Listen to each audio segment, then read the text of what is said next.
Hello guys, welcome to the class.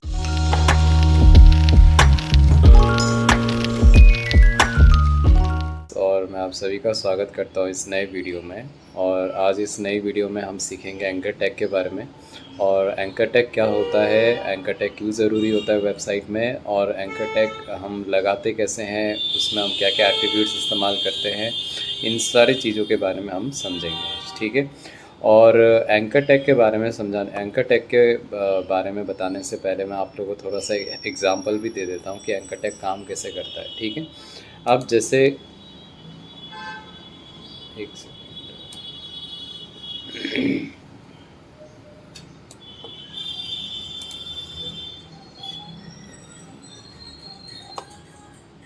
अब आप जैसे मेरे इस वीडियो में आप देख पा रहे होंगे स्क्रीन में, यहाँ पे मैं यहाँ पे सर्च करता हूँ, ठीक है।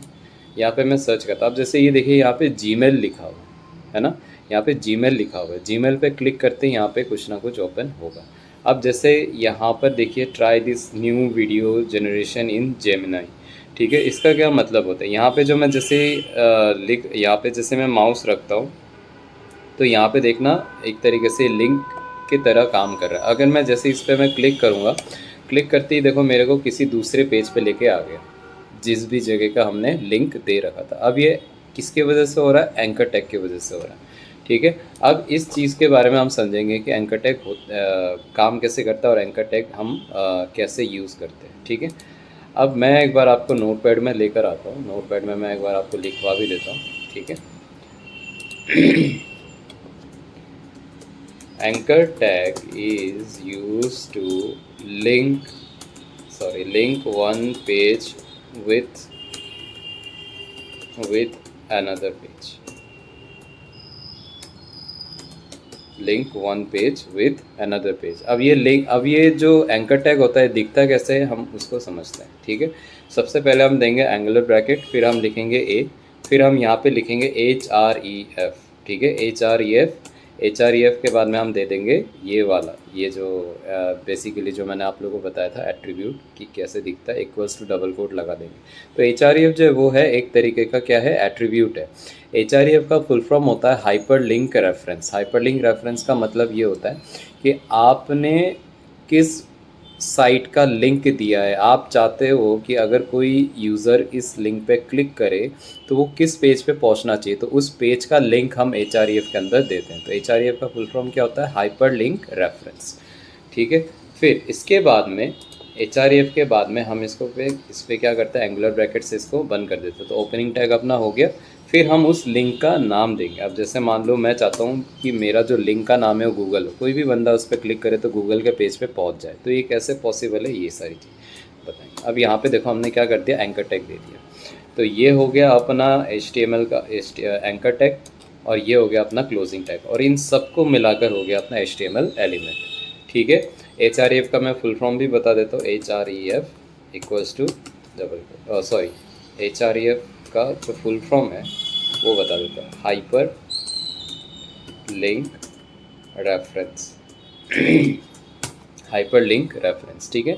अब इसमें हम एक और एट्रीब्यूट इस्तेमाल करेंगे, वो है target. Target equals to double quote, ठीक है। ये वाला जो एलिमेंट है ये हम यूज़ करेंगे इसके अंदर, HTML के बॉडी के अंदर में, ठीक है। अब हम चलते हैं अपने VS कोड के अंदर, ठीक है। VS कोड में हम आ गए। VS कोड में हम आके यहाँ पे न्यू फाइल यहाँ पे क्रिएट करेंगे, index.html, ठीक है। अब इसके बाद में हम यहाँ पे बेसिकली डॉक टाइप लिखेंगे। फिर इसके बाद में हम यहाँ पे लिखेंगे HTML। फिर इसके बाद हम यहाँ पे लिखेंगे हेड। फिर इसके बाद में हम लिखेंगे यहाँ पे टाइटल। फिर यहाँ पे हम लिख देंगे पेज का नाम, और फिर इसके बाद में हम यहाँ पे दे देंगे बॉडी, ठीक है। तो अपना जो एक तरीके से जो सिंटैक्स है वो तैयार है, ठीक है।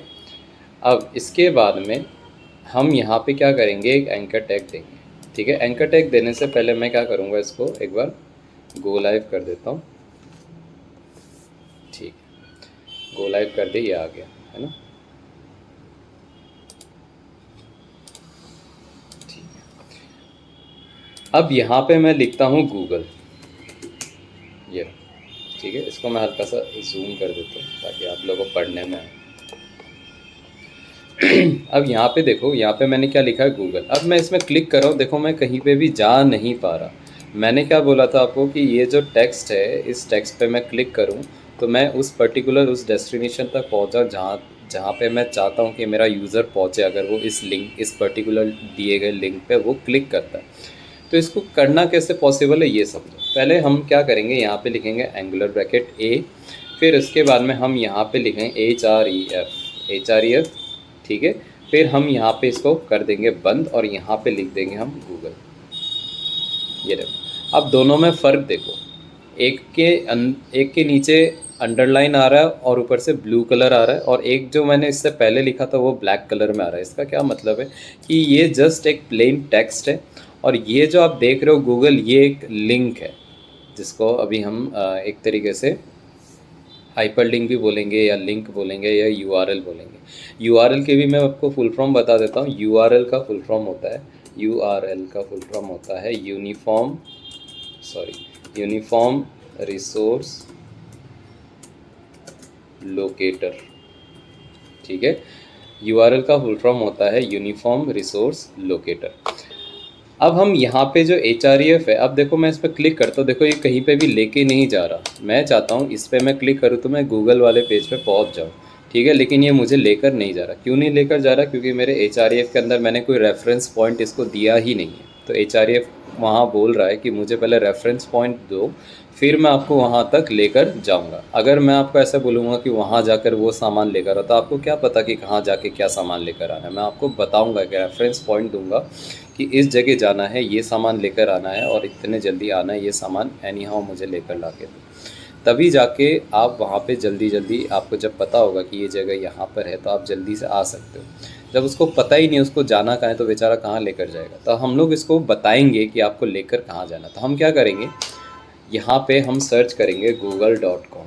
ठीक है, google.com हमने सर्च करा तो ये जो अपना यहाँ पे जो URL आ रहा है, एक सेकेंड, यहाँ पे जो ये अपना URL आ रहा है, ये दिख रहा हो आप, ये वाला जो URL है इसको हम क्या कर लेंगे, कॉपी कर लेंगे, Ctrl+C। ठीक है, Ctrl+C से हम क्या कर लेंगे, कॉपी कर लेंगे। कॉपी करने के बाद में हम वापस जाएंगे VS कोड में और HREF के अंदर हम उस दिए गए, उस कॉपी किए गए URL को हम पेस्ट कर देंगे। ये देखो कुछ इस तरीके से। ठीक है, अब ये जो HREF है, इसको एक तरीके से रेफरेंस पॉइंट मिल गया कि जब भी कोई यूज़र इस दिए गए लिंक पे क्लिक करेगा तो उसको कहाँ पहुँचाना है। अब देखो, अब तब मैं यहाँ पे क्लिक कर रहा था तो ये मुझे कहीं लेकर नहीं जा रहा था, लेकिन जैसे ही मैं अब इसमें क्लिक करूँगा ना तो देखना मैं कहाँ जाता हूँ। ये देखो आ गया ना, गूगल का पेज खुल गया। अब ये चीज़ ऐसे काम करती। अब मैंने क्या करा है, मेरा जो पेज है मैंने उस पेज को एक गूगल के पेज के साथ में मैंने क्या कर दिया, लिंक कर दिया। ठीक है, अब ये चीज़ तो हम समझ गए कि लिंक बनाना कैसे है। अब एक चीज़ समझते हैं। अब देखो मैंने इस पर क्लिक किया तो मेरा जो वेबसाइट है वो पीछे रह गया और जो उसी टैब के अंदर गूगल का पेज लोड हो गया। मैं चाहता हूँ कि जब भी मैं इसमें क्लिक करूँ तो मैं दूसरे टैब में चल जाऊँ। ठीक है, दूसरे टैब में चल जाऊँ। तो वो कैसे पॉसिबल है? तब हम यूज़ करेंगे यहाँ पे टारगेट एट्रीब्यूट, और यहाँ पे हम यूज़ करेंगे _ब्लैंक। ठीक है, टारगेट एट्रीब्यूट का यहाँ पे जो मैंने _ब्लैंक लिखा है, इसका क्या मतलब है ये चीज़ समझाता हूँ। टारगेट का काम होता है जब भी बंदा इस दिए गए लिंक पे क्लिक करेगा तो उसको नए ब्लैंक टैब में उस पेज को खुलवा देगा वो। कैसे? देखो, अब जैसे ही तब मैं इसमें क्लिक कर रहा था तो ये इसी टैब में रिलोड हो रहा था। अब देखो मैं जैसे ही इस पर क्लिक करूँगा तो ये देखो बिल्कुल न्यू टैब में ओपन हो गया। अब मैं इससे फ़ायदा ये होता है, इस चीज़ को हम वहाँ यूज़ कर सकते हैं जहाँ पे मान लो कोई ब्लॉग से रिलेटेड कोई वेबसाइट हो। आप चाहते हो कि वो जो ब्लॉग है वो यहाँ पर मैं पढ़ता रहूँ, साथ साथ में जिस भी लिंक पर आपने क्लिक किया है वो लिंक दूसरे टैब में खुल जाए, ताकि ये कंटेंट भी आपको बार बार पीछे आके ढूंढना ना पड़े और जिस लिंक पे आपने क्लिक किया वो लिंक भी आप देख सको आसानी से। तो इसलिए हम तब टारगेट का इस्तेमाल करते हैं। अगर हमें ऐसा लगता है कि जब भी बंदा इस लिंक पे क्लिक करे और मैं चाहता हूँ कि कोई दूसरा टैब ना खुले, वो या तो इस पेज को देख सकता है या तो उस पेज को देख सकता है, तब हम टारगेट का इस्तेमाल नहीं करते। अगर हम चाहते हैं कि हमारा जो यूज़र है वो हमारे ब्लॉग्स को भी पढ़ता रहे और साथ साथ इस आर्टिकल जो जो भी उस लिंक पे वो क्लिक करेगा वो भी पढ़ सके, तब हम टारगेट एट्रीब्यूट का इस्तेमाल करते हैं। ठीक है, अब मैं आपके सामने दो एग्जांपल रखता हूँ। जैसे यहाँ पे देखो, एंगुलर ब्रैकेट href, ठीक है, फिर यहाँ पे मैंने इसको बंद किया और यहाँ पे मैंने लिख दिया गूगल 1। ठीक है, गूगल 1 लिख दिया और यहाँ पे मैं गूगल 2 लिख देता हूँ ताकि आप लोगों को समझ में आए कि कौन सा टारगेट वाला है। अब यहाँ देखो, अब मैं गूगल 1 पे क्लिक करता हूँ जिसमें टारगेट नहीं लगा हुआ। अब देखो इस पर क्लिक करता हूँ तो देखो ये खुल नहीं रहा। तो ऑब्वियसली बात है, हमने इसको रेफरेंस पॉइंट नहीं दिया, तो हम इसको कॉपी कर लेंगे।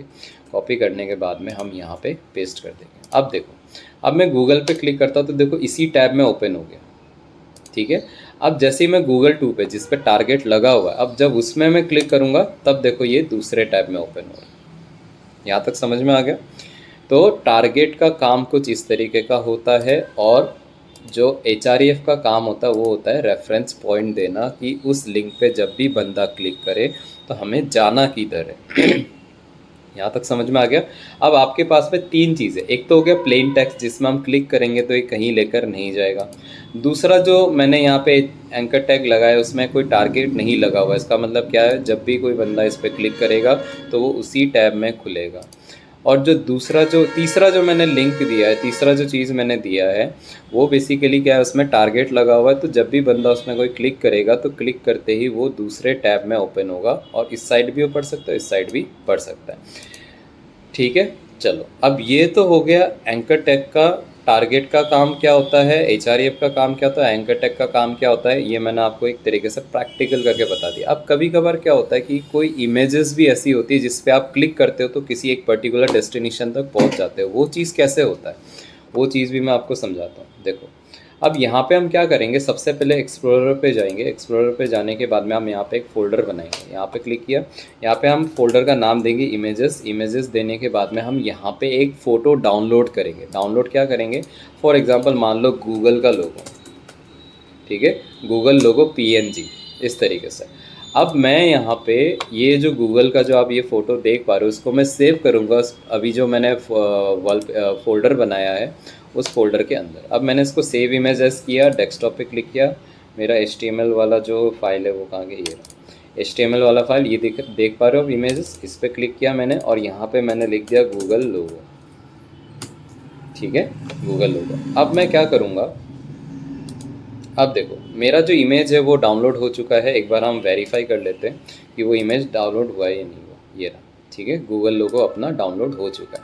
अब इसको मैं चलाऊंगा कैसे, ठीक है, अब इसको मैं चलाऊंगा कैसे, देखो अब मैं इसको यहाँ से हटा देता हूँ। ठीक है, अब मैं यहाँ पे सबसे पहले मैं यहाँ पे इमेज टैग दूंगा img, ये, ठीक है, img, और इसके बाद में इमेज फोल्डर का नाम और फिर गूगल लोगो।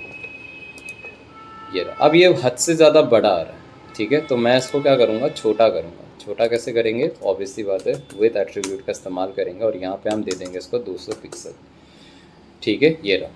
अब देखो मैं इसमें कहीं क्लिक कर रहा हूँ तो ये मुझे कहीं लेके नहीं जा रहा। मैं चाहता हूँ कि जैसे ही मैं इस पर क्लिक करूँ तो मैं गूगल वाले पेज पे पहुँच जाऊँ इस इमेज पे क्लिक करके। तो वो चीज़ कैसे पॉसिबल है, देखो अब मैंने यहाँ पे लिखा एंगुलर ब्रैकेट A और href, ठीक है।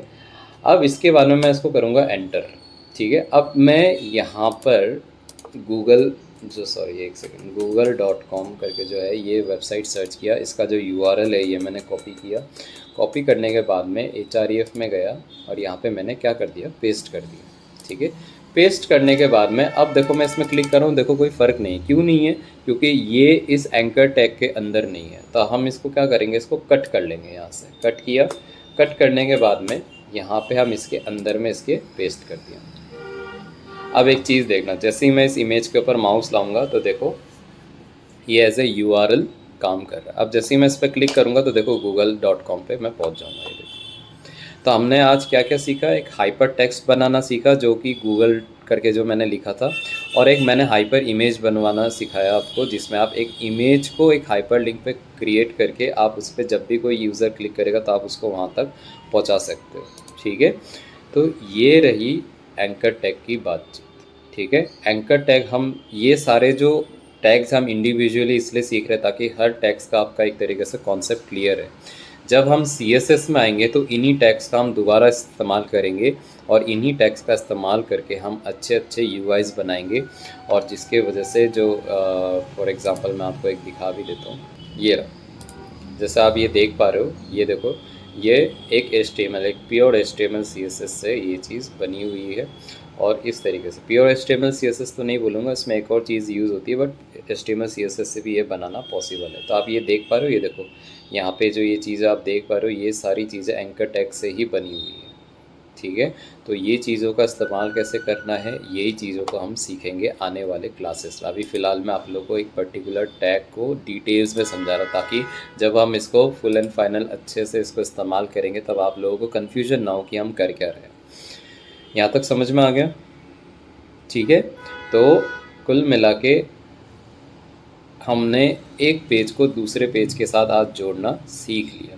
ठीक है, तो आई होप ये वीडियो में जो भी आज मैंने आप लोगों को सिखाया वो काफ़ी ज़्यादा आपके लिए इन्फॉर्मेटिव रहा होगा, और आप लोग बहुत और मुझे ऐसा उम्मीद है कि जितने भी जो अभी ये सेशंस चल रहे हैं जो HTML के, वो आपको काफ़ी ज़्यादा अच्छा भी लग रहा होगा। और जो भी कुछ फीडबैक है वो आप हमारे इस कमेंट सेक्शन में आप दे सकते हो। और जल्द मिलते हैं नई वीडियो में, और आज की वीडियोस के लिए इतना ही। और इस वीडियो को लाइक, शेयर, कमेंट और सब्सक्राइब ज़रूर कीजिएगा, ताकि मुझे भी थोड़ा सा मोटिवेशंस मिले और फीडबैक्स भी, जिससे क्या मैं और ज़्यादा इम्प्रूव कर पाऊँ। ठीक है, तब तक के लिए बाय।